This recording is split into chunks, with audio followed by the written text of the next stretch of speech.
Welcome back to CKUT 90.3 FM. This is Venus Radio.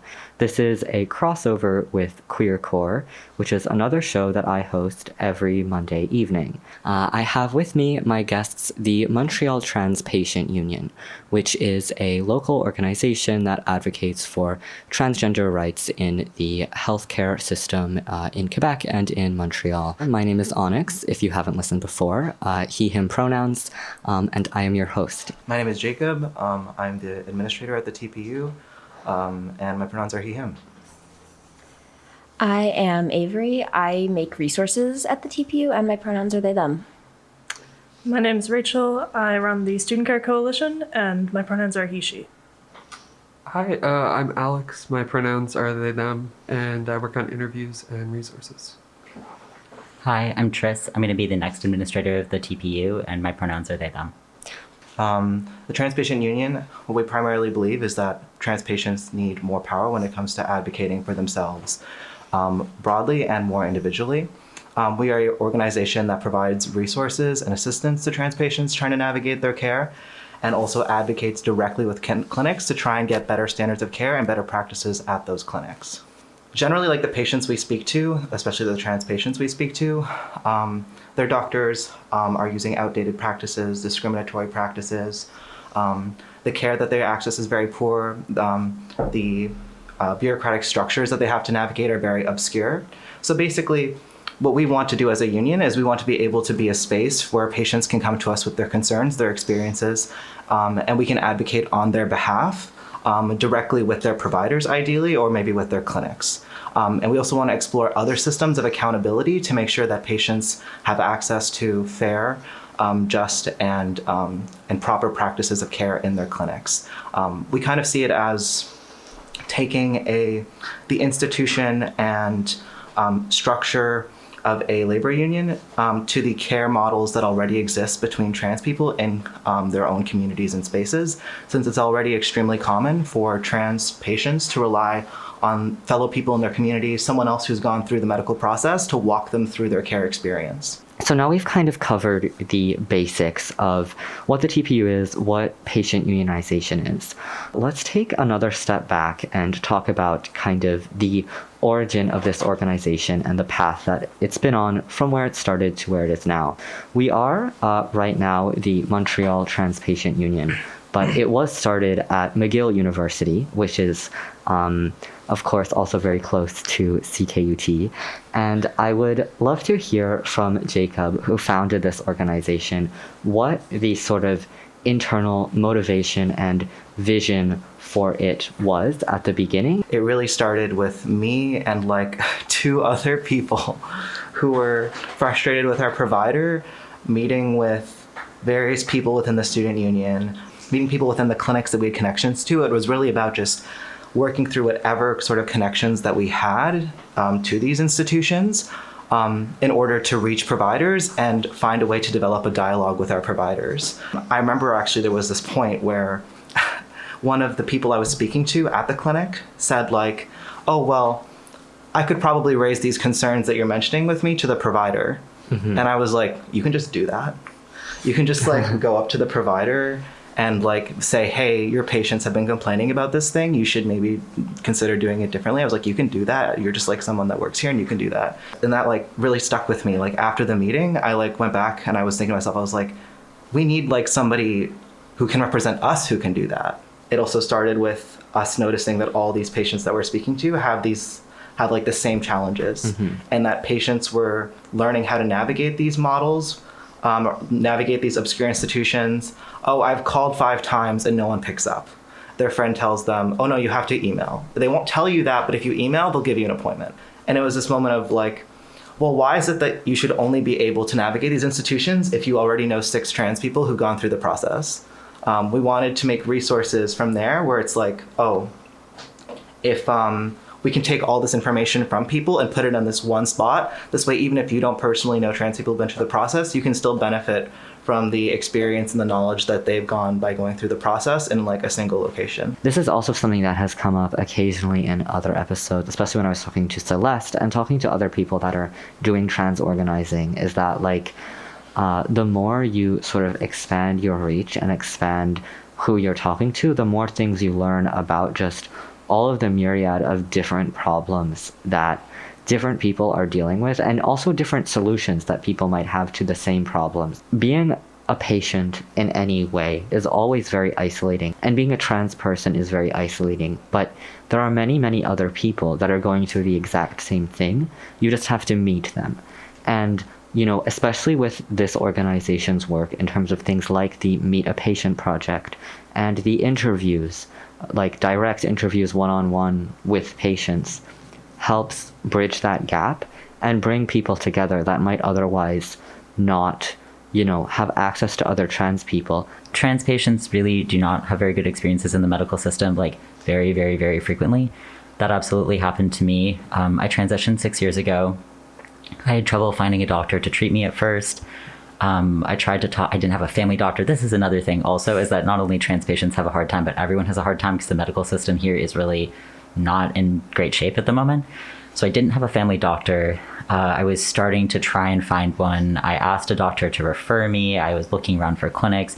Finally, I got connected with a gender-specific clinic and got on hormones. And then I ended up having a ton of health issues, mostly unrelated to hormones, over the next couple of years. So I spent a lot of time dealing with the medical system, a lot of time dealing with doctors who would say, "Oh, you're dizzy? That's hormones. Your heart rate is too high? That must be because you're on hormones. Go back and talk to your endocrinologist." And I would talk to the endocrinologist. They'd be like, "That's not what testosterone does." And I'd be like, "I know.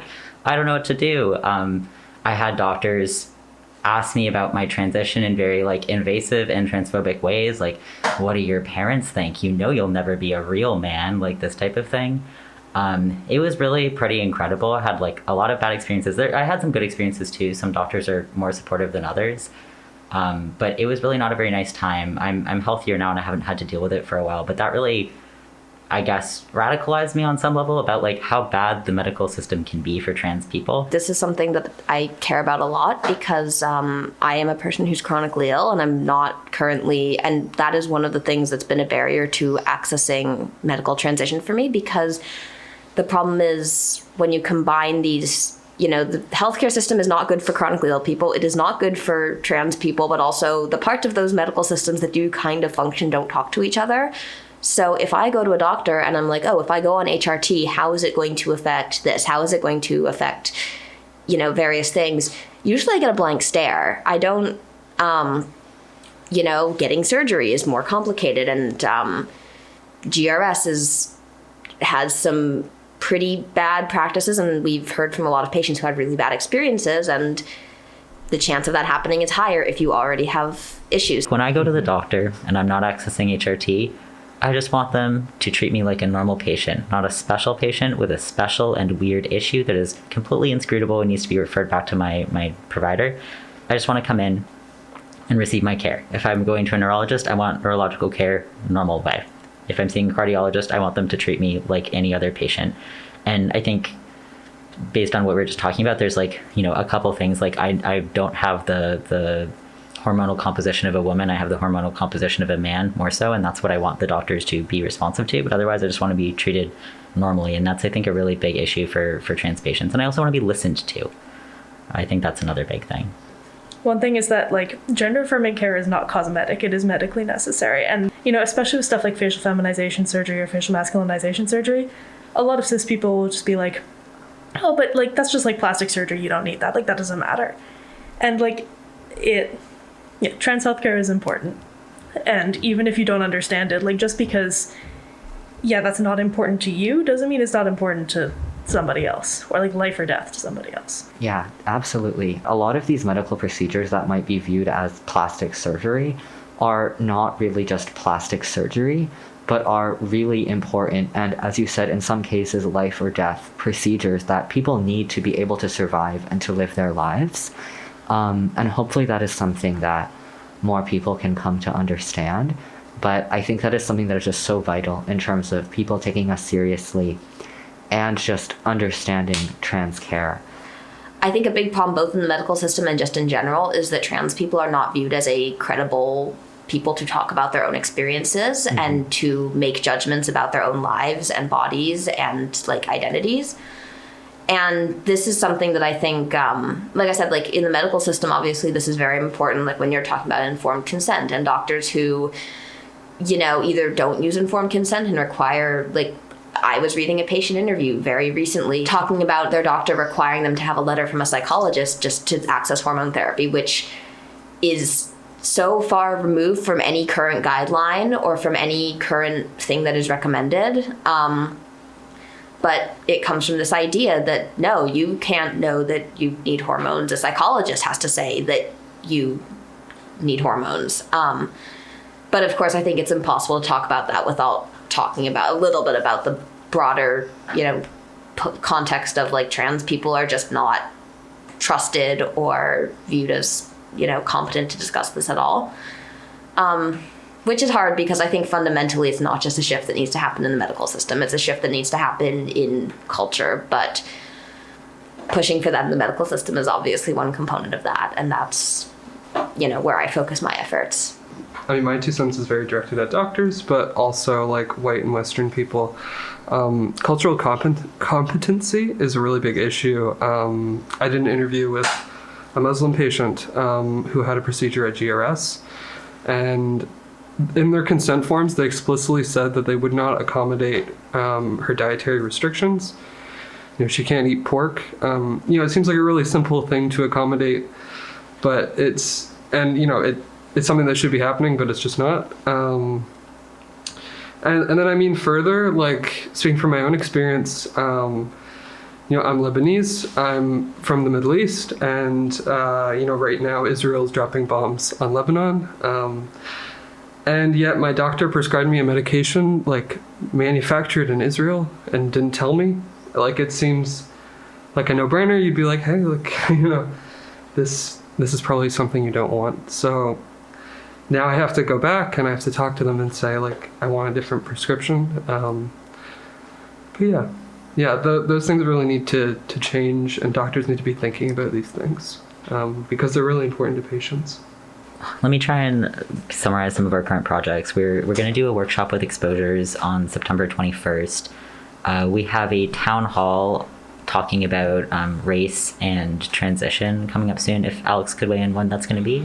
Yeah, that's going to be in early October. We're still finalizing the details on that, but definitely keep an eye out for that. Okay, cool. Yeah.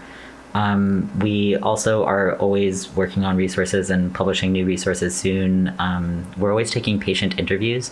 So if anyone wants to reach out to be interviewed to talk about their experience, we'd be really excited to talk to you. We also will have surveys coming out probably in the fall talking or asking people to weigh in on their experience at GRS. So whether you've had a positive or a negative experience at GRS, we'd like to hear about it. We're going to be speaking to GRS, and this is why we want this information.